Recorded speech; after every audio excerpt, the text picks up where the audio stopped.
Hey there, it's Tom the English Picker again. I just wanted to do this video, one because I haven't done a coin video in a while, so I've had a few requests to show some of the coins that I've picked up lately, and also I wanted to share with you all my experiences in getting some coins graded. I mean, I may have talked about this before, but I thought I'd do an exclusive video about it really. For the guys who don't know really, who may be based in the US getting coins graded seems a thing which happens all the time. To get coins graded in the UK is quite difficult. There is a British coin grading service, but the problem is I don't think it really adds much to the coin.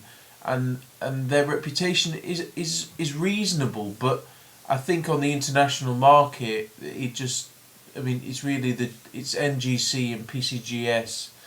They're the two heavy hitters. So I was down in London last September. I went to the CoinX show.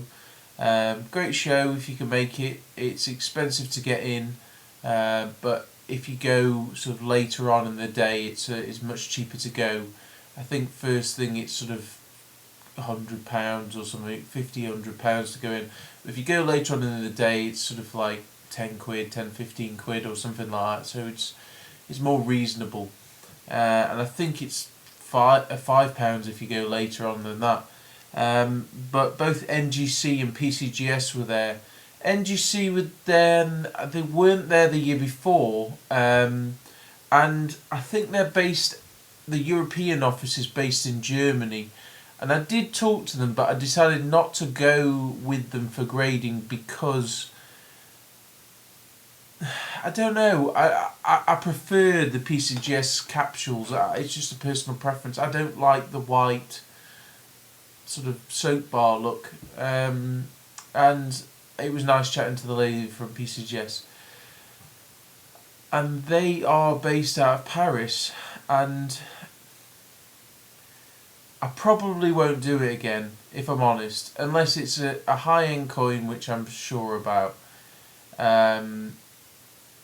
because I got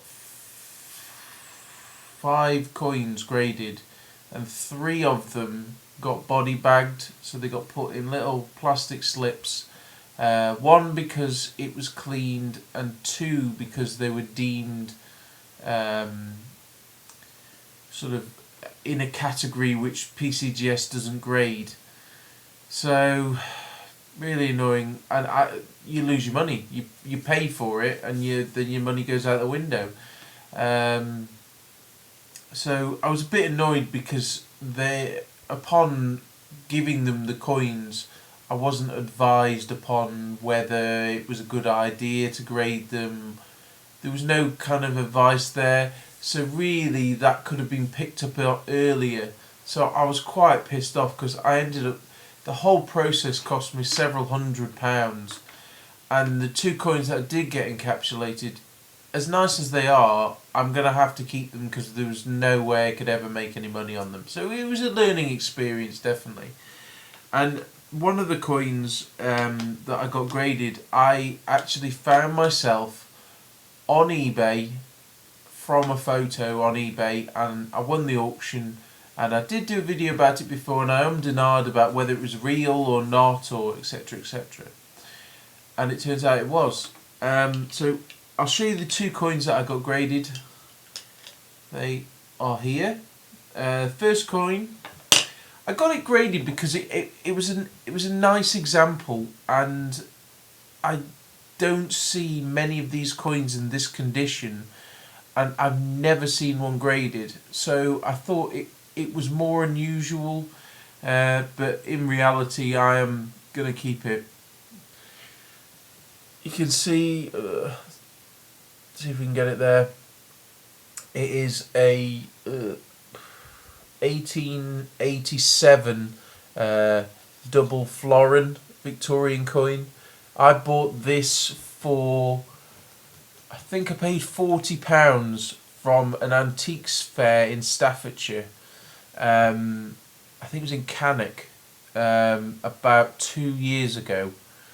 and yeah, I think it was about between £30 and £40, and it's nice condition. The guy speculated it could be a proof. They don't think it is.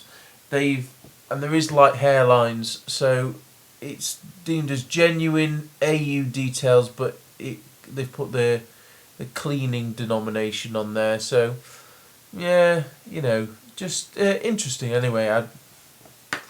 But the main reason why I got some graded was this next coin, and it is a 1934 silver quarter, Washington quarter, and it's a double die obverse, and the camera won't pick it up, but there's quite heavily doubling on "In God We Trust."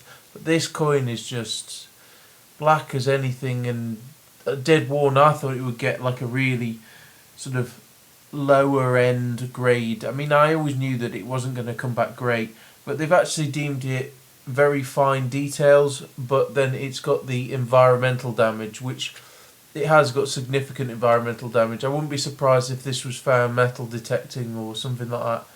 But this coin is a fairly pricey coin. Even in sort of like this, it's a several £100 coin. And I picked up the job lot of coins, some silver coins, I think for £11 or £12 off eBay, and it was just because somebody had taken good enough photos that I could zoom in, and I spotted the doubling on the T and the R in God We Trust. So that was a nice little cherry pick from eBay, and then I just put the other coins back on eBay. They were just like Greek coins and all sorts of other random sort of silver coins, sort of like dime size, and this was the largest one in the group. And and then I spent about 30 odd pounds, 30-40 quid getting it graded, because you have to pay for postage both ways. And yeah, it's a several £100 coin, so that was worth it in a way to get it done. So that was my experience with PCGS. They were nice to an extent, but basically I kicked off a little bit about particularly these two coins which they body bagged, and they said they could send them to America and they could then grade them, but then that's extra cost, and there was no guarantee that they then wouldn't come back in the body bag again. So it pissed me off, to be honest. Anyway, so some coin finds. These were from various different antique fairs and things all over the summer. Some you'll see in a latest video where I went to a massive antiques fair, but I just thought I'd collate them into one. Now these first two aren't technically coins really, they're more sort of medallions, metallic art. They are two copper or bronze rounds from the 1988 Calgary Winter Olympics. They are Kodak Colour Gold Commonwealth Medallion, and then on the other side it says Kodak official sponsors of the 1988 British Olympic team. I can't find anything on eBay, so yeah, cool. I mean, they were sort of £3-4, something like that. And then this was a nice little find out and about. I spent £20 on this. I've had one very similar to this before. It is a Constitution Bicentennial Silver $1 commemorative coin. It's a right mouthful. And it's the 1987. Yes, the proof version, and that's the other side there. I've actually already got this coin. It's graded, so this will go in my antique booth most likely, something like that. Probably price it at 30, something like that. Not huge money in it, but I don't see stuff like that too often. Then this was from the large antiques fair. I got this job lot of 3 coins. These 3 for £50. First one is a 1900 New Orleans Morgan dollar in quite worn condition. I actually need this date myself, so this will be temporary until I can get a nicer one, and then I'll then sell this. That's cool. And then we've got an 1890 Crown, really common date. Bit of a rim ding on it. But I can consistently sell these between £20 and £25, so not too bad. But I mainly got it for this one, which is quite unusual. It is a Russian Alexandra the Great. It's not coming out. Oh, there we go. Bit of oxidisation down there, and it is dated 17. It's either 60 or 80. I'm not sure. Oh, this is not coming out. Ah, there we go. You'll probably see it a bit better there. So, like this huge copper coin. I think it's something like a 1 kopek. I need to do some more digging. There isn't one of this particular date on eBay, but there's similar ones, and they're selling for about £30 to £40, something like that. But a bit more digging is needed. Nothing spectacular. This was at a car boot sale for £1, a 1926 Denver mint marked silver dime. This was quite nice. It's it's copper, and a guy got it when he was over in America. The car boot, and I've had these before. What's it called? Zombucks. That's what it's called. And they're 1 ounce copper round. I paid £3 for that, so that was pretty cool. And then this next thing pains me when I see these. It really does. I went to a little antiques fair at a leisure centre a while back, and the guy said, oh, I was looking through his US coins, and they were all too expensive. And he goes, oh, I've got something you might like. He goes, it's annoying, but you'll still probably like it. And it's a silver $half, and it's 1858 New Orleans. You see if you can, so the lighting's dreadful. You can see it's quite nice there, but unfortunately some dickhead has turned it into a brooch. The weird thing about this is I've actually got an 1858 New Orleans $half in similar condition that's a brooch.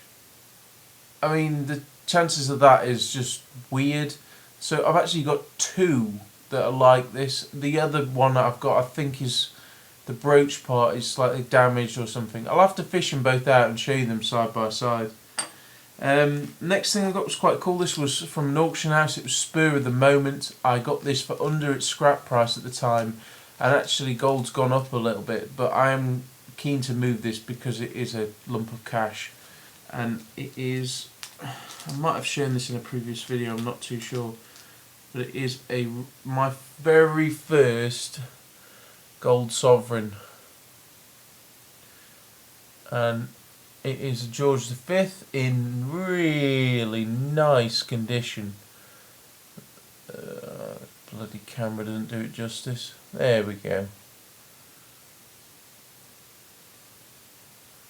So yeah, 8 grams of gold there. So yeah, I'll move that along at some point soon, probably, because gold seems to have edged up slightly. So, and then the last one, I may have shown this, I'm not sure, but this was from an antiques fair that I did over the summer. I was selling at, and I had a wander round, and I bought this for 20. I think it was £20. Sorry, most of these were throughout the year, so my memory goes. And it is a 17. I really need to get it out this plastic flip because it'll damage it. But 1791. Unfortunately, the guy had polished it, which pisses me off. He goes, oh, it was all black before, and I bet it was really nice. And he's bloody polished it with silver or whatever. But it's a Dutch from the Netherlands. I think it's actually called a ducat, but not a gold ducat. It's a silver ducat, and it's yeah, it's pretty cool. I thought it could be Portugal at first because it's similar, the crown is, but it's actually turned out to be Dutch. And it's got this weird sort of slanted reeded edge. I'm definitely going to keep this one. Very cool, and I don't often see stuff like that. Value wise, I mean I'm shooting in the dark really, but probably 30 to 50, something like that, because it has been polished. So that's it, guys. Bit of a coin video for you. I'll try and get some more out, but I just really don't come across coins too often at all. I bought an 1890 double florin as well, which is over there somewhere. Oh, I'll go and get it and show you.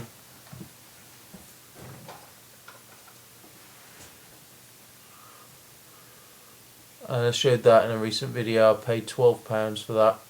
But that's about it. So thanks for watching, everybody. Please rate, comment and subscribe, and I'll see you all soon.